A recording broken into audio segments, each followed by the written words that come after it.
welcome back guys. This is your boy Nathan, and today we're actually going to be tuning up the car a little bit. So this is actually going to be a two-part video. What we're actually going to be doing today is we're actually going to be changing the oil, we're going to change the differential fluid, and we're going to change the transmission fluid, and as well as the belt, the tension belt. On the next video we're actually going to be doing the clutch, the brake, and the coolant. Okay, so definitely stay tuned if you guys are interested in learning how to do all those stuff. It's relatively straightforward.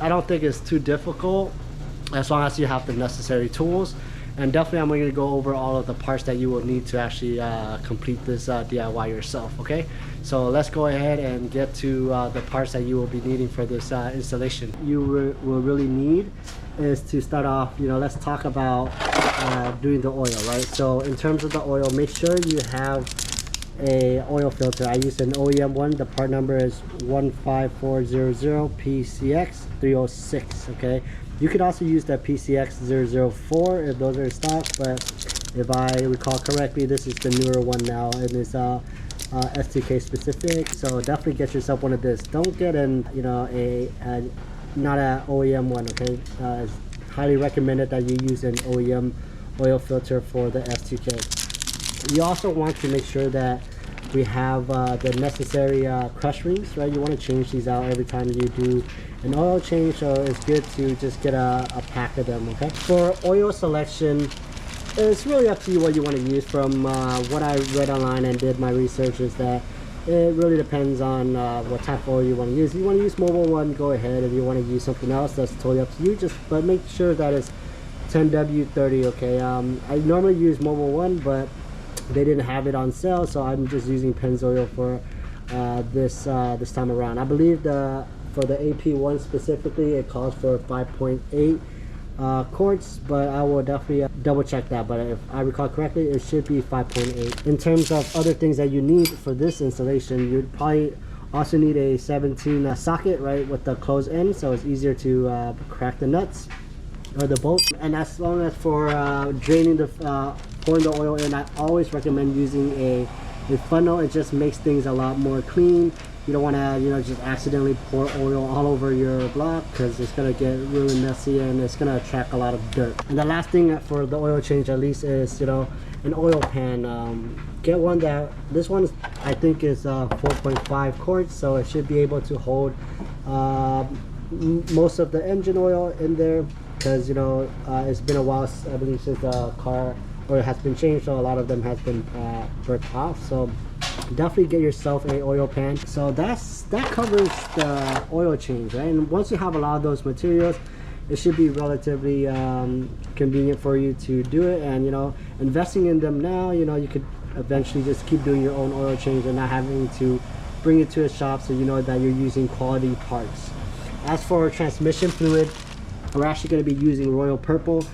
Some people recommend the OEM one, but also Royal Purple is also a good alternative as well. So this is the Synchromax one. The part number, I believe in here somewhere, is 01512. So you're going to need about 2 of these, right? So 2 quarts, so make sure you get 2 of these. And in terms of pouring them in, I actually got these little pumps, so it makes it a lot easier to fill them up. Okay, lastly, for the diff, we're actually going to be using the synthetic one, our Mobil 1 synthetic gear lubricant, 75W140. So make sure you get yourself 1 quart of this as well. This is the OEM belt that I'm going to be changing it out for. This is the part number 38920 PCX24. All right, so make sure if you want to change the Serpentine belt, get yourself one of these. Some additional tools that you will definitely need is some gloves, so you keep your hands clean. I always like to have a little light on me when I'm working underneath the car, because it just makes things a lot easier to see. And definitely a floor jack, right? This is a 3-ton one that I'm using, and definitely 4 jack stands. And if you have all those, it should be a breeze to actually change your oil and any fluids underneath the car. Other than that, that should cover most of the materials and items that you will need to actually get the DIY completed. Go ahead and show you guys how to jack up the car. Guys, jacking up the car is pretty straightforward. I actually went ahead and jacked it up prior to this because I was waiting for my GoPro to actually charge because it was low on battery. I wanted to use the GoPro this time because it definitely versus my camera, because I could go underneath in tight places and not worry about scratching up the lenses. So we're going to be filming from the GoPro. But what I essentially did was I put 2 weights underneath to give myself some clearance prior, right? So that way I could reach the jack point for the front end. And I also put weights in the back to make sure that the back tire, so that way the car doesn't slide when jacking it up. Just a safety precaution. But what you want to do is essentially use your floor jack, go in from the front, and let me go ahead and show you guys where you want to jack it up at. So right at the front axle, there should be a jacking point right here. And what you want to do is go ahead and use this jacking point and jack up the car to however high you want the car to be. So that way you can put your jack stands in. And once you have that in, once you jack it up high as much as you want, go ahead and place the jack stands right here. So there's actually 2, right? Don't use the front one. From what I recall, it's just you got to use the back one because the back one's a little bit more reinforced. So that is where I have my 2 jack stands on both sides. And for the back is essentially the same.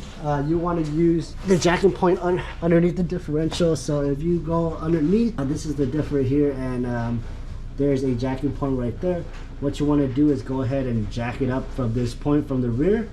And once it's jacked up, you can just essentially put in the jacks in the back, which is the jacking point where for the jack stands is right here, right at the very end. Okay, so use ones. These are at least 2-ton jack stands, so make sure you get one that could hold up your car. I believe the S2K weighs 2.6 or 2.8. So yeah, once you have that jacked up, you should have enough clearance. So as you guys can see, I have a good amount of clearance to go underneath the car and start working on the car. So other than that, let's go ahead and start working on the oil change. All right guys, so now that we're underneath the car, what you're going to want to do is get your 17mm socket. Like I said, use the end part, right? The close end, because you don't want to use the open end, because you could definitely strip the bolt if you like loosen it, right? So like if you don't put it all the way, you could actually grind down the edges, and you definitely don't want to do that. So to be safe, use the close end. So what you want to do is counterclockwise, right?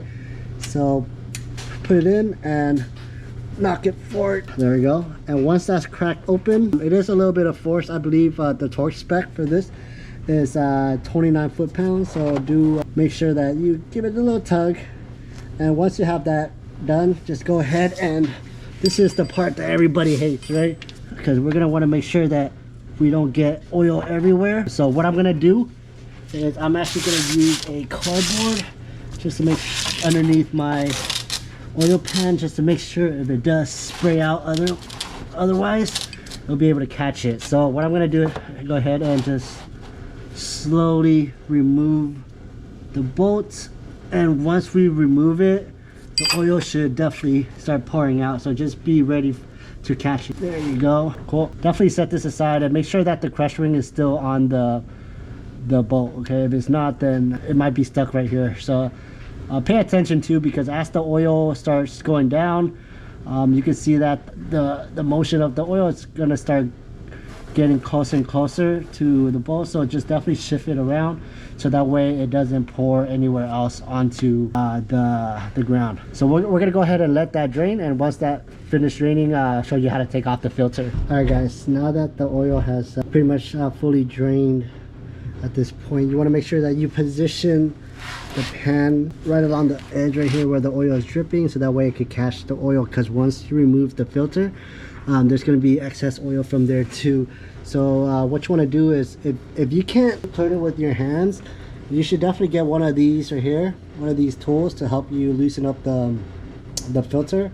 But if it's done correctly, you should at least be able to just remove it by hand. Mine was pretty stuck, so I had to break it open with that that tool. So once you have it open, you essentially can just reach your hand up in here and just twist it off. You might even, there you go, see the oil is already draining out, so just be careful. So there you go, guys. I ended up just going from the top because it just made things a lot easier. So all you need to do now is just let it fully drain, wipe everything down, and we'll be able to install the new oil filter and pour in the oil. Once we have the oil filter removed, grab your new oil filter. What I like to do is use some of the new oil and just put a little bit of oil around the seal, so that way it could get a nice seal when we put the filter back on, right? So I'm just gonna open up my new oil. Also, you want to just grab one of the new crush rings and replace it on the drain bolt. Okay, so go ahead and open this bad boy.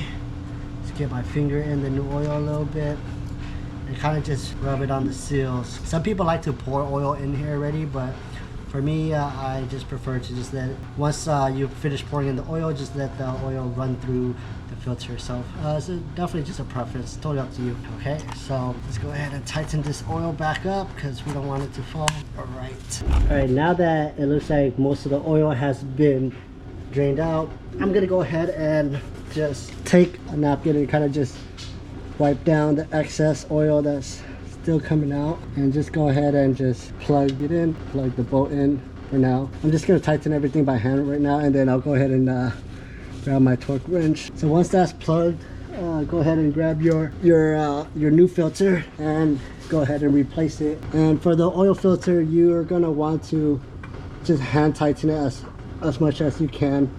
Make sure you don't tighten it too hard because you don't want it to strip. There you go. And I'm going to go ahead and grab a torque wrench, and the torque spec for this is 29 foot-pounds. So let me go ahead and grab that. Now that we have our torque wrench, remember it's 29 foot-pounds. That's 29 foot-pounds, just make sure. Yep, that's 29 foot-pounds. Cool, and let's go ahead and pour the new oil in. Then from what I'm looking online, it says we were going to need about 5.5 quarts of oil. So let's go ahead and give this engine some fresh oil. So what you want to do is essentially remove the oil cap right here. Go ahead and grab your funnel. This is where the funnel comes into play. Make sure it's clean, and grab your oil. So this is a 5-quart one that I'm using first. So I'm gonna go ahead and just pour this oil in. So after you pour the oil in, the next thing you need to do is make sure that you have the right amount of oil inside the car, right? And the best way to do that is to use the dipstick to check to see the oil level, right? So if you're not sure, the dipstick is actually right here. It took me a while to find it because I wasn't sure that it was right here, but it's right here. So what you're supposed to do is get yourself a piece of napkin, and I like to check it twice, right? Once right now and once with the engine running, so that way all the oil is distributed. So go ahead and just take your dipstick, wipe it off, and there's actually some markings on here. The top is going to say high and the low is going to say low. So if your oil level is above the high, that means it's too much oil, and if it's below the low, it's not enough oil. You want to make sure that it's in between the two. So now that you have it clean, go ahead and shove it back in, let it get a good dip, and then you can check your engine level. And as you can see, I can see that it is a little bit above the high, but that's because I don't have the engine running yet, so the oil hasn't been distributed to the filter and whatnot. So let's go ahead and let the engine run for like about a minute or so, and then we can try that again. All right, guys, so I let the engine run for about a minute, so let's go ahead and check the oil level again. Clean off your dipstick, let it get nice, and there you go. Let's see, hopefully you guys can see it, but it's exactly at the right on top of where the H is, or right below the H line. So that's definitely the perfect amount for me. So that's 5.5. So if you guys do have a maintenance check light, I'm gonna go ahead and show you guys how to reset that now, so that way you know you won't get that annoying light showing. So let's go ahead and go into the inside and then the car, and I'll show you guys how to turn off the maintenance or reset the maintenance light. What you want to do is make sure you have the engine off, and you're gonna want to do is to go ahead and hold the trip button right here, and just keep on holding it, and then turn the car on to accessory. Don't turn the car on fully, just turn the key all the way to the second position and continue holding it, and just hold it until it flashes and it goes away. Hopefully you guys can see it. So I'm gonna go ahead and hold the trip button, get the keys, if I can find my keys right here. Get the keys, hold the trip button, continue holding it, and there you go. Now that you see it went away. So it took about 15-20 seconds after it will spin on accessories. That's how you change the oil, so it's relatively easy. Just takes a little patience. Make sure you have the right tools. Other than that, that's pretty much it, man. Save yourself some money, buy quality parts, quality oil, OEM filters and whatnot, and make sure that your oil is being changed correctly, right, and with the appropriate stuff. Now we're actually going to be doing the transmission, right? So let me go ahead and show you guys what we need. Essentially, we're going to need our the same 17mm one and a 3/8 socket wrench, right? Because this is going to break the drain plug. This is going to break the fill plug, right? So if you're not sure which one's which, the top one up here, this is the fill. This is where we're going to actually fill in with the new Royal Purple transmission fluid. And this is the drain plug, right? This is where we're going to drain out all the existing fluids. What you want to do first is make sure that you can actually break the fill bolt first, because you don't want to drain the fluids and realize that you can't take this one out. If you can't take this one out, then you can't replace it with the new fluids, and then that means your transmission is going to be empty. So always break the fill first, and then we break the drain, okay? So let's go ahead and do that. Hopefully you guys can see.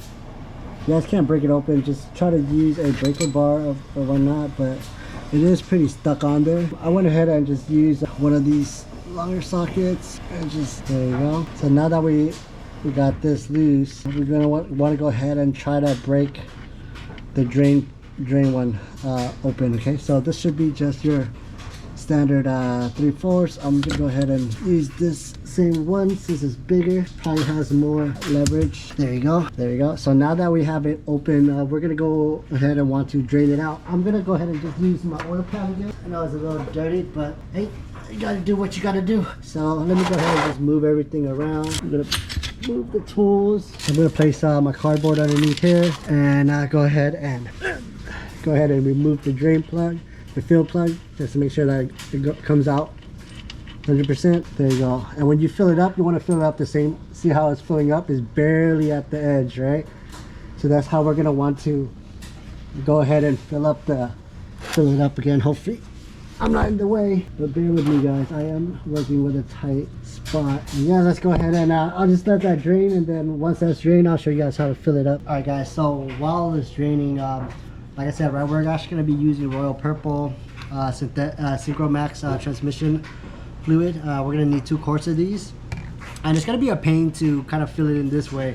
So that's why I said to get one of these pumps, right? Because we could actually just put this in. We're going to actually need to use one of the longer extension right here, hopefully. Yep, right. And then we're just gonna plug this into the fill port, and then just start pumping it in and just filling it in. So for the fill bolt is going to be 33 foot-pounds, and the drain bolt is going to be 29 foot-pounds. I found this website right here that's pretty neat. I'm going to go ahead and link this down into in the description, but this essentially, this website shows you all of the torque spec for all the bolts, or like the important ones. So this is where I found out all the torque spec, and this came directly from the manual itself, and that should be it for the transmission fluid. So yeah, let's get that started. Okay, so it looks like it's pretty much done draining. Go ahead and just kind of wipe it down just to clean it off, and plug in the drain bolt. Cool. So once that's snugged in, I'm gonna go ahead and just wipe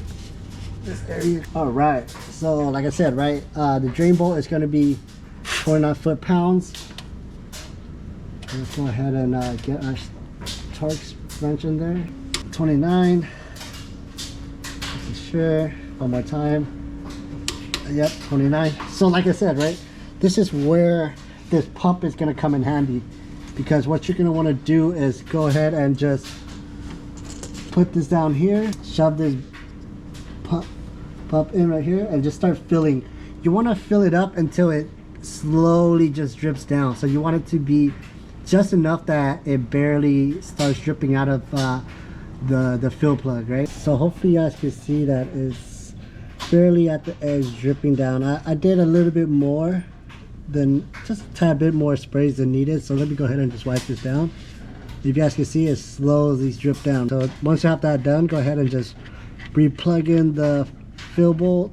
That should stop it from dripping. Go ahead and wipe down any excess transmission fluids. and this one is a 17, and this is going to be torqued down to 33 foot-pounds. There you go. So let's go ahead and move this.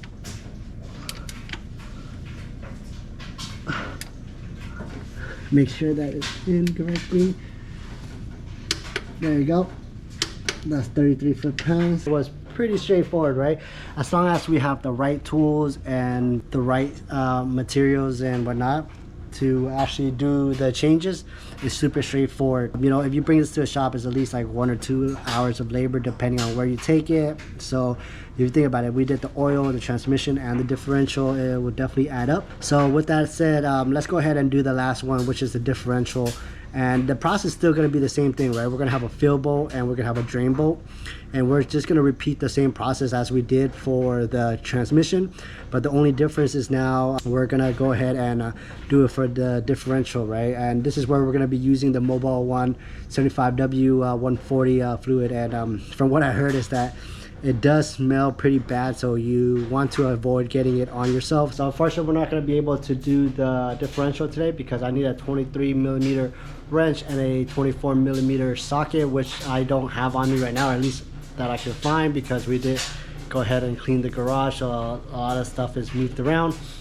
I'm actually just going to go ahead and go and purchase those right now, and we'll do the differential for part 2. So in part 2, we're gonna tackle the differential, we'll tackle the coolant, the brake fluid, and as well as the clutch fluid. So we're actually gonna be doing the Serpentine Belt. What you want to look for is if your belt is like fraying, or like if it's messed up or breaking apart, that's when you want to replace it. There is an indicator up here, but from what I've read is that you shouldn't really go using that as an indicator. Just look at the condition of your belt. If it looks old and looks like it's gonna rip, like you see here, then it's a good indicator that you should go ahead and change it, and it's pretty straightforward. So I'm gonna show you how to remove it first, and then we'll show you how to actually put it back on.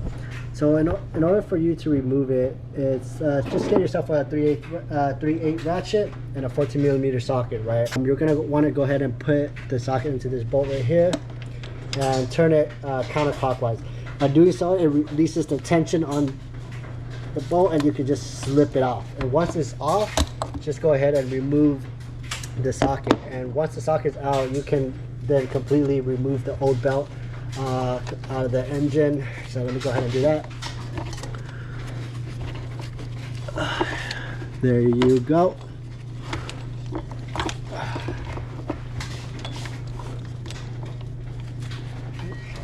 There you go. And here is my old belt. As you can see, it still looks pretty good, but it does look a little old to me, so I just took the effort into just replacing it. So that's one less thing that I have to worry about, and I'm gonna go ahead and just keep this on the side.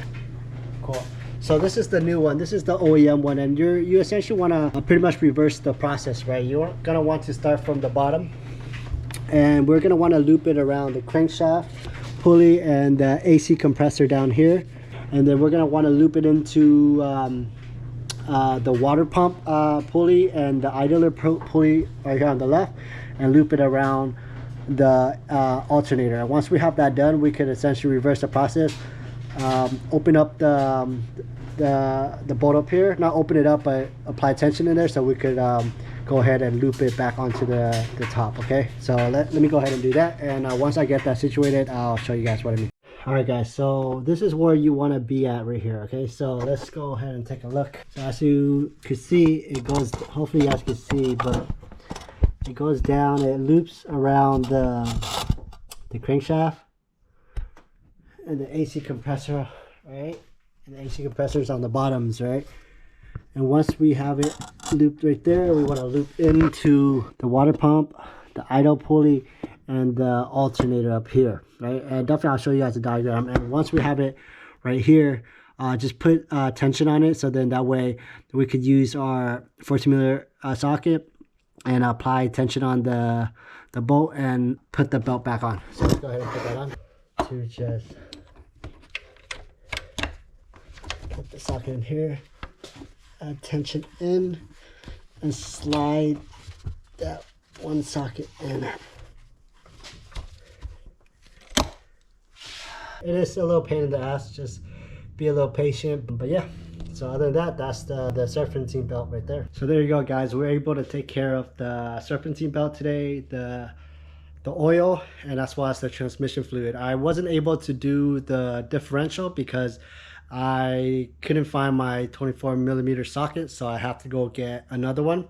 So we'll just include that one in for part 2 when we do the clutch fluid, the brake fluid, the coolant, and then we'll also do the differential as well. As you guys can see, it's pretty straightforward. It just takes a little bit of time, and just make sure that you have the right tools. Fortunately today I didn't have my 24mm socket. I'm not sure where it's at, but it's okay. I'm just gonna go ahead and go get another one. If you guys like this video and if you find it helpful, go ahead and click the like and help your boy out by subscribing to the channel. And I want to make more content like this to help you guys out, save a little bit of money, and just to get familiar with your car. Other than that, peace.